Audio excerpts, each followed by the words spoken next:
اور ساتھ ایک خط بھی لکھا کہ یار میں پیسے پہنچانا چاہتا تھا پر مجھے کوئی چیز نہیں ملی دریا کے اس پار آنے، اللہ کے نام پر تیری طرف روانہ کر رہا ہوں۔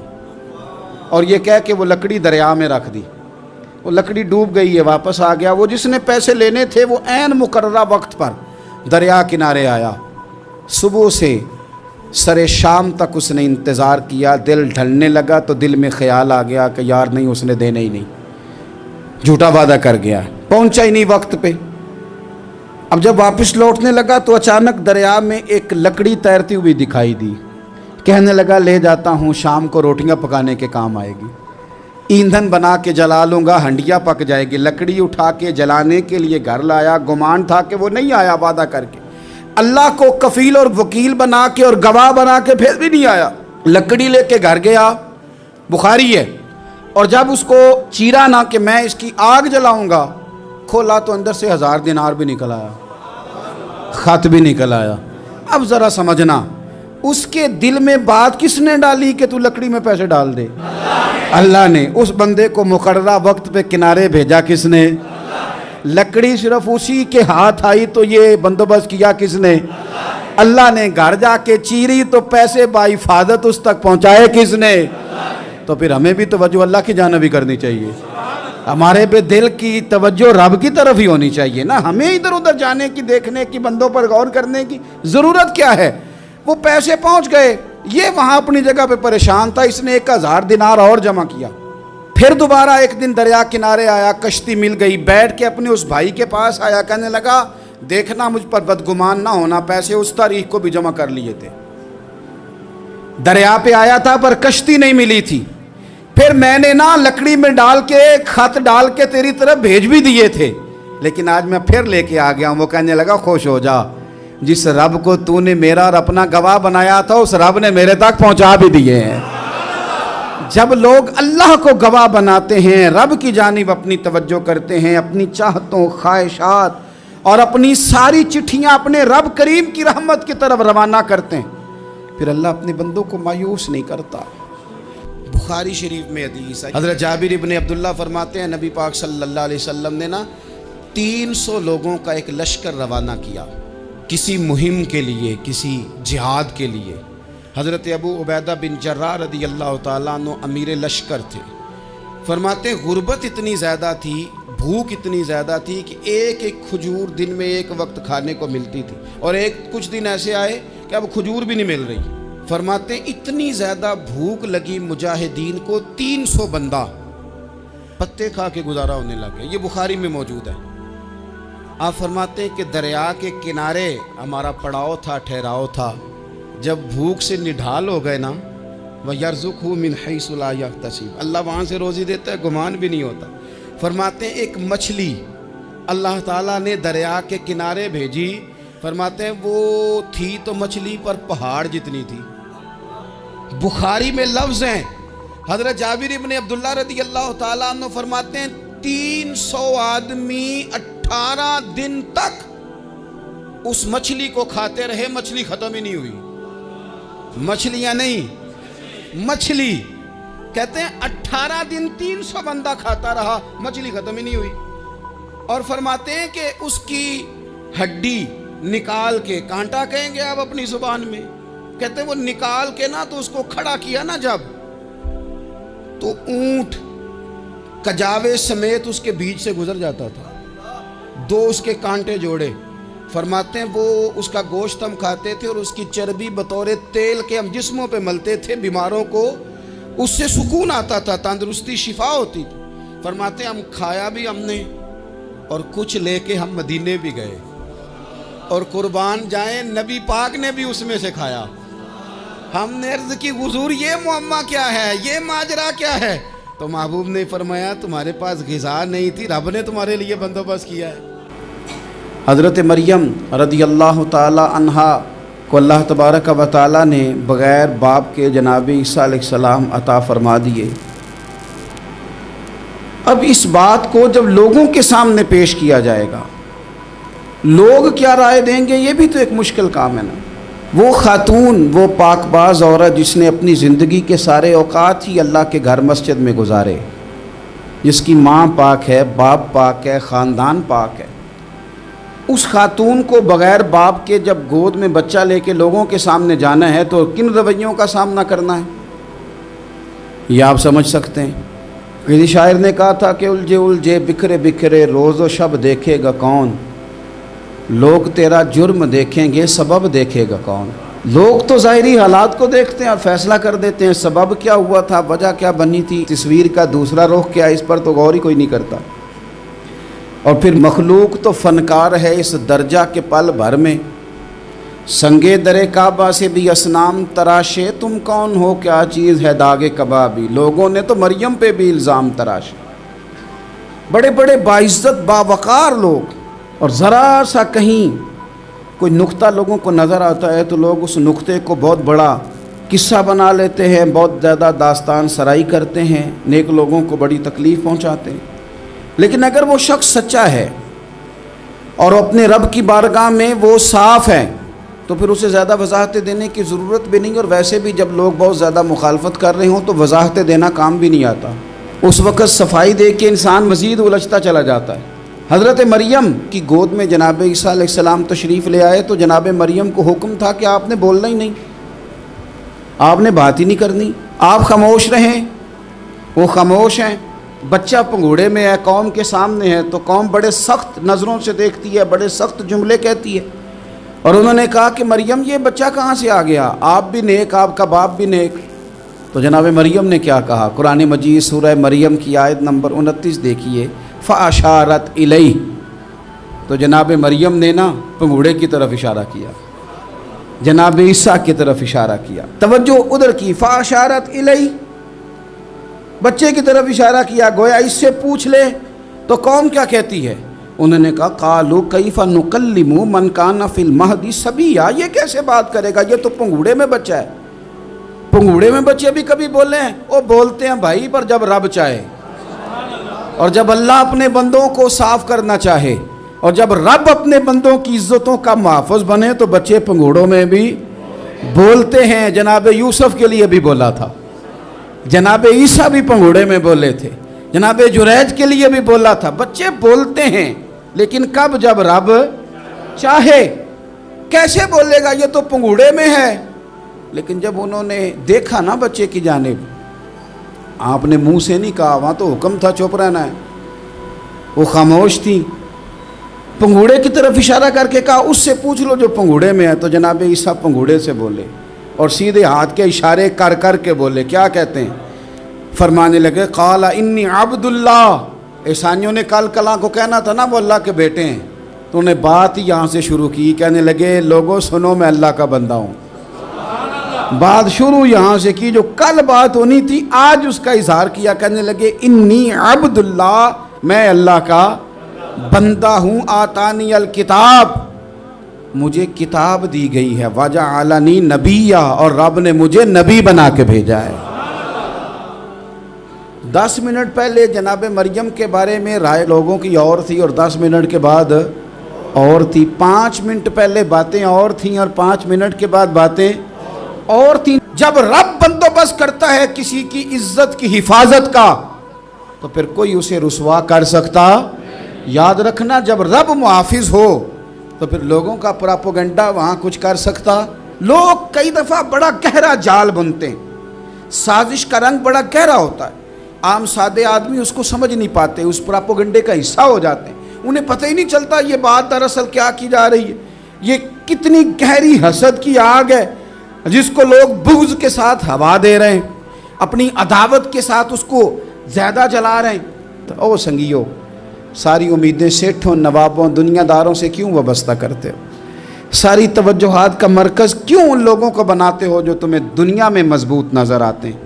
اپنی توجہات کا مرکز اپنے خدا کو بنائیے، اپنے مالک کی جانب اپنی ساری خواہشات کا رخ پھیر دیجئے، اپنی توجہات اپنے رب کی جانب کر لیجئے۔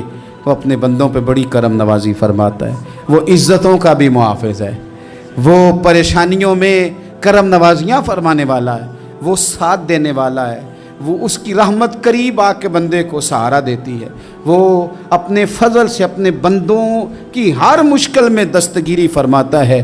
اسیاں سے کبھی ہم نے کنارہ نہ کیا، اور تو نے بھی تو دل آزردہ ہمارا نہ کیا، ہم نے تو جہنم کی بہت کی تدبیر، پر مولا تیری رحمت نے گوارا نہ کیا۔ عدل کریں تے تھر تھر کمبن اچیاں شانہ والے، تجھے تو فضل کریں تے بخشے جاون میرے جے منہ کالے۔ آخر دعوایا ان الحمد للہ رب العالمین۔